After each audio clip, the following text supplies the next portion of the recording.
أعوذ بالله السميع العليم من الشيطان الرجيم. بسم الله الرحمن الرحيم. أشهد أن لا إله إلا الله وحده لا شريك له، وأشهد أن سيدنا ومولانا محمدا عبده ورسوله.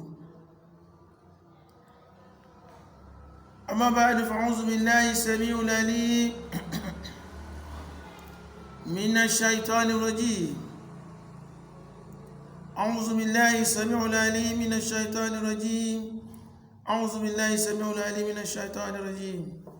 بسم الله الرحمن الرحيم. الحمد لله رب العالمين، الرحمن الرحيم مالك يوم الدين. بسم الله الرحمن الرحيم. الحمد لله رب العالمين، الرحمن الرحيم مالك يوم الدين. بسم الله الرحمن الرحيم.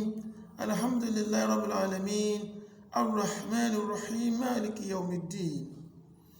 اللهم صل على سيدنا محمد وعلى آله وصحبه وسلم. اللهم صل على سيدنا محمد وعلى آله وصحبه وسلم. اللهم صل على سيدنا محمد وعلى آله وصحبه وسلم. السلام عليكم ورحمة الله وبركاته. إن الحمد لله وشكرا ونعما ونتوكل عليه ونعوذ بالله من شرور أنفسنا ومن سيئات أعمالنا. من يهد الله فهو مضل له وما يضلل فلا هادي له. والصلاة والسلام على ختم الأنبياء وإمام الرسل سيدنا محمد صلى الله عليه وسلم.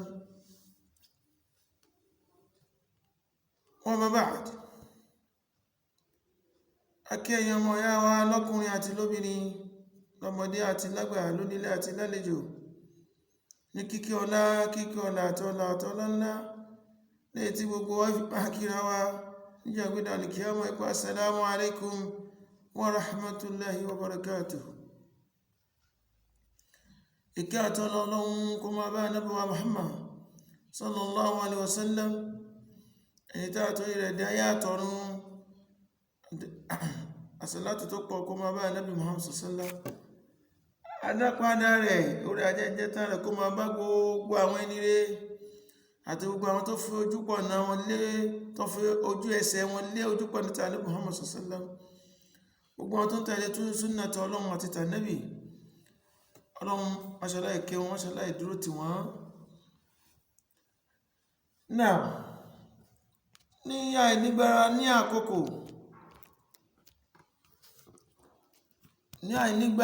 àkókò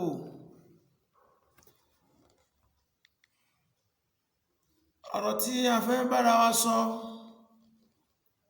níwọ̀nba ìṣẹ́jú ráńpẹ́ tí mo sì fẹ́ kí gbogbo ẹ̀yin tọ́lọ́run bá ní kí ẹ gbọ́ mi, ẹ ránṣẹ́ Ọlọ́run ọba lọ́wọ́ lára mi, kẹ́ ẹ jẹ́ kó kárí ilé kó kárí oko. Ẹ bá mi ṣí ọ̀rọ̀ náà káàkiri, ẹ jẹ́ kó détí gbọ́ gbogbo àwọn tó bá ní ọ̀rọ̀ náà. Tó bá já sí pé mo bá ní nọ́mbà àwọn tó ní ọ̀rọ̀ yìí lọ́wọ́ ni, inú mi ò bá dùn àti pè wọ́n fún ara mi, àmọ́ mi ò ní nọ́mbà wọn lọ́wọ́. Àmọ́ mo bẹ̀ Ọlọ́run kó bá mi jẹ́ kó détí gbọ́ gbogbo àwọn tọ́rọ̀ náà bá kàn. Kò sí ìdí méjì tí a fi ṣe fídíò yìí, kò sí ìdí méjì bí kìí ṣe wípé a fẹ́ ṣàtúnṣe ni, a sì fẹ́ pé àwa ọmọ ìyá wa ṣàkíyèsí. Torí Islam a gbọ́dọ̀ lajúlẹ̀ kó máa rí bó ṣe ń lọ yìí. Àmọ́ tá a bá bára wa sọ, ẹni tọ́lọ́run bá ní kó lè gbọ́ nínú wa dùn púpọ̀, yóò máa jẹ́ oríire fún tọ̀hún, yóò sì máa jẹ́ oríire fáwa náà.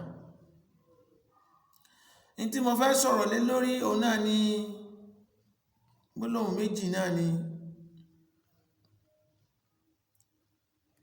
ọ̀rọ̀ méjì náà ni. èèyàn méjì ọ̀tọ̀ọ̀tọ̀ ló ní ọ̀rọ̀ náà.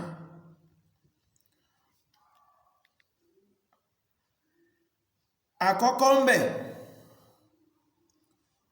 ó náà ni ọ̀rọ̀ tí awuyewuye tí ń lọ lọ́tún lósì lórí ọ̀rọ̀ alájà Kaula, alájà Kafilatu Kaula, ọmọ bàbá wa Alhaj Sheikh Ahmed Rifai, bàbá wa lókè ààrẹ radiyallahu ta'ala anhu. Ọlọ́run bá mi kẹ́ bàbá kó pọ́n kábàrí wọn lé kọ́lọ́run dákunjọ́. Àwa mà wípé bàbá ò sí lẹ́ni ibi, wọn sì sí nínú ẹni tí ó wọ náà lọ́hun.